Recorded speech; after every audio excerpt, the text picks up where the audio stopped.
Family and fellow soldiers, I'm the Professor, and this is the Moment of Truth. Now, as you all know, I normally don't ever endorse things, but in this case, I'm making an exception. Brother Tariq is currently running a Kickstarter for his latest documentary, Microphone Check, which will finally give the definitive and accurate origins of hip-hop. The link to the Kickstarter is in the description. Now, why is this documentary significant? Because it's part of the ongoing effort by the black grassroots to take back control of our history and our place in the world. Right now, you have white media outlets talking about the 50th anniversary of hip-hop. They've never made it a point to commemorate it before, but the white media monitors what it is that we do, and so this is their idea of doing some counter-programming. What they will do, of course, is to lie about hip-hop's origins, as they've been doing for decades now when they invented their completely fictitious origin of hip-hop. And they can also be counted on to lie by omission when they predictably leave out how it was white media outlets, from radio to MTV, who refused to play rap music in the beginning. They'll leave out how those white media outlets said that rap music was just a fad, like disco, and it would go away in a few years. Well, here we are over 4 decades later, and the fad is still going. So since they couldn't beat us, they're now trying to claim that they were down all along. Hip-hop matters because of the unique way that it resonates with the young, with the discontent, not just in the United States but all over the world. You cannot divorce or separate hip-hop from its origins with black people in the United States, specifically those of us who came out of slavery in this country. It wasn't party music, it was used as a way to send a message. Everyone hates us, but at the same time, what we do is unique and original, and it speaks to the human condition like nobody else does or can. That's not a boast, it's a fact. The hate that we get is mostly envy, because if anybody else could have surpassed us or replaced us, they would have done it long ago. So we get all of these half-brained attempts all these years of people trying to graft themselves onto what we've done. And why have they been able to do so for so long? Because we haven't been putting forward a concerted and focused effort to take back our history and debunk their lies. Well, that's what we're doing now. We have to tell our story.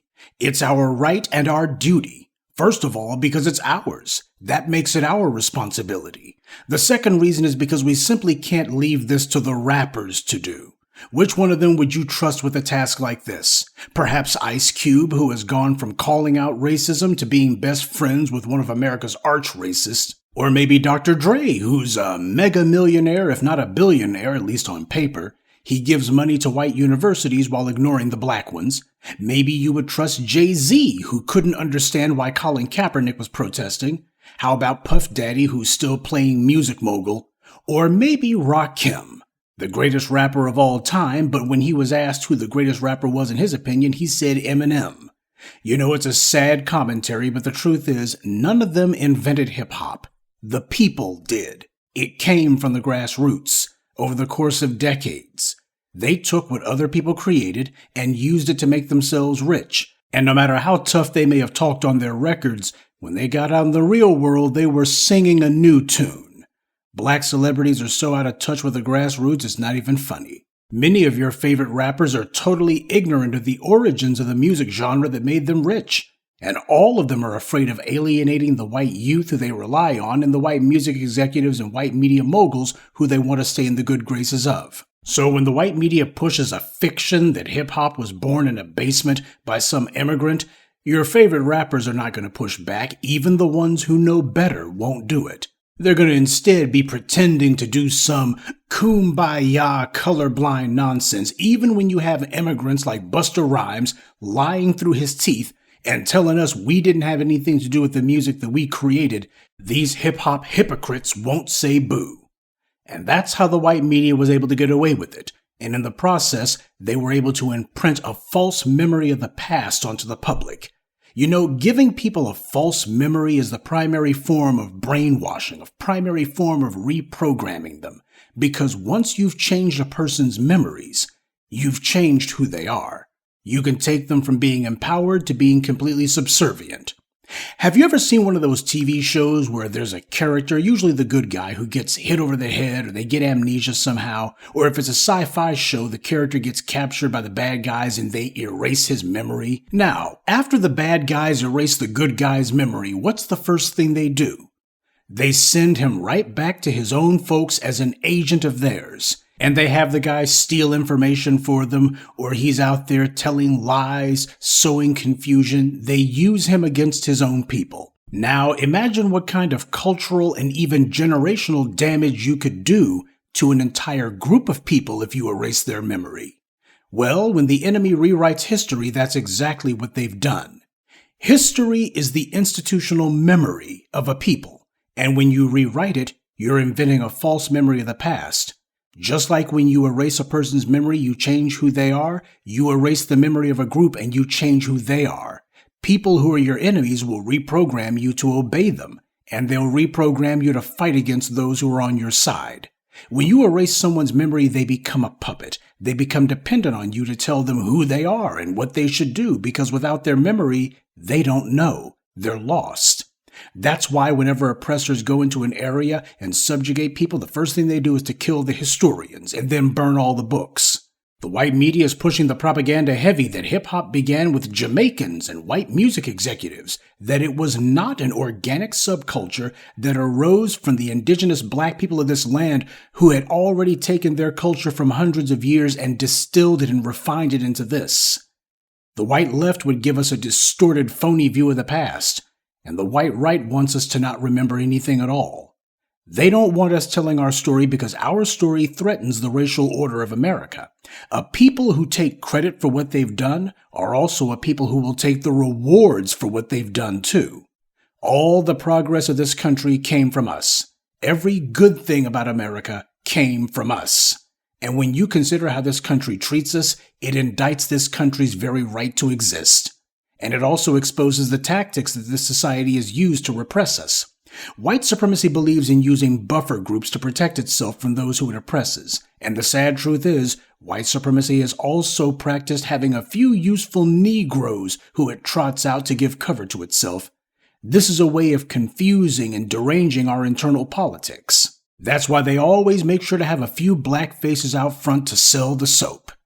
It is the lie pulled over the world's eyes. They can't claim to have created this world-spanning genre, and they're fine with that so long as they can claim we didn't create it either. But they have to get us to go along with the lie, and that's where the carpet bombing us with propaganda comes in. Narratives are important because they provide context to events. They tell people what happened, what they should think about it, and it also strongly implies what people ought to do next.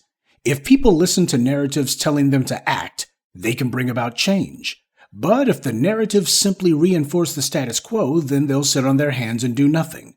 The main reason that people suffer is because they sit around waiting for someone else to free them. This is why the white media's kumbaya, colorblind narratives are so dangerous. They indoctrinate people with the lie that things are just fine, and even if they aren't, well, they'll be all right eventually. That means things will sort themselves out on their own so people don't have to do anything. This is a large part of why religion has always been an important tool of conquest and control. Tell people that some deity in the heavens will make the world just, and if not, then when they die, there will be justice in the afterlife.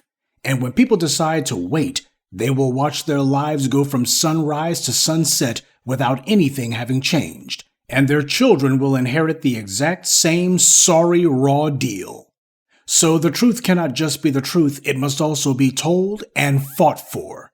It's not enough to just stand up for our history. We must also stand up for our telling of our history.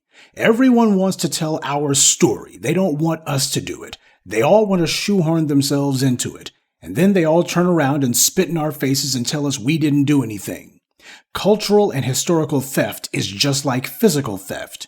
When a thief cannot hide their crimes, they have to find a way to justify it, and that always takes the form of attacking and defaming the person they robbed. If we're going to have historians, then they must say the right things. We are a unique people, unique in the world. Nobody has contributed what we have or come to mean to the world what we have. In terms of culture, strength, personality, and character, and being able to have an impact on the world, all roads lead to us. The Black Americans who came out of slavery in this country. This isn't about denigrating or downgrading anyone else. This is about setting the record straight. We can't allow the falsehoods to stand. And it may be hard for people to hear, but when you divorce the things that we've created away from us, you've also divorced them from the revolutionary struggle that we uniquely represent, which you simply do not find anywhere else. The only reason anyone knows who Marcus Garvey was is because we took him in and we supported him. He got no support when he was in Jamaica. That's why he had to come here. And when he was eventually deported by J. Edgar Hoover, the Jamaicans still didn't support him when he came back home. And no shade to the Caribbean family, but the truth is, too many of them pride themselves on being British subjects. If you're bending the knee to the Crown of England, or any of their inbred brats, then you'll never find the strength to stand up to them. That's the reason why trying to separate what we've created from us is so dangerous. Sorry, but these other groups simply do not have the track record that we have of sustained resistance to white supremacy. What few murmurs of reparations that we've heard from CARICOM or this or that African nation was the direct result of what they've seen us do. Nelson Mandela would most likely have died in prison were it not for the Black Americans pioneering the boycott, divest, and sanctions movement. When we speak, mountains move. People look to us for trends and ideas, and with good reason. We have waged and continue to wage the world's longest and most meaningful liberation struggle. We are in the belly of the beast of the most powerful nation the world has ever seen, and yet somehow we still manage to influence it, and this makes other people envious. We are an oppressed minority, unlike others who come from countries where they are the vast majority.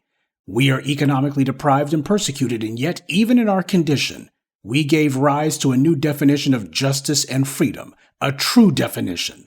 What we did attracted people from all over the world, and what we've done, people all over the world emulate.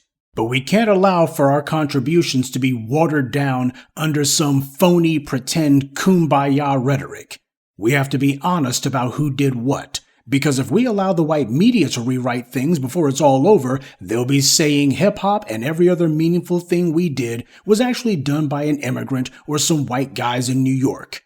They want to push a lie so that we are separated from what we've done. So our voluminous contributions aren't connected to the culture of resistance to oppression and demands for justice that we represent. That's the real goal. And that's the reason why this is significant. Typically, when you make a strong statement, people say mic drop. But in this case, we're picking the microphone up and smacking some of these liars and charlatans over the head with it. We're not asking permission to speak. We're just doing it. That's how power works. Power isn't given. It's taken. So we're taking it. And we all have a part to play in this. Make your voice heard on this project. And be sure to help support and signal boost your favorite new voices of Black media. It's your eyes and your ears that everyone's fighting over. That's the reason why they're telling these lies, and that's why they're so threatened by what they're seeing. For many years, I've long reminded you that when we say Black media, that includes you too. This doesn't exist without you. What we do here matters, because it's honest, because it's just, because it changes things that need changing. But most importantly, what we do here matters because you are a part of it. Good day, and be one. I'd like to take a moment to mention some of our contributors. Maurice Soul, Rebellious Zoe, Cornelius Palmer, CLP, and Janitha Blue. Salute to them and thank you to everyone for listening, liking, and sharing this message. Black empowerment only exists because of you.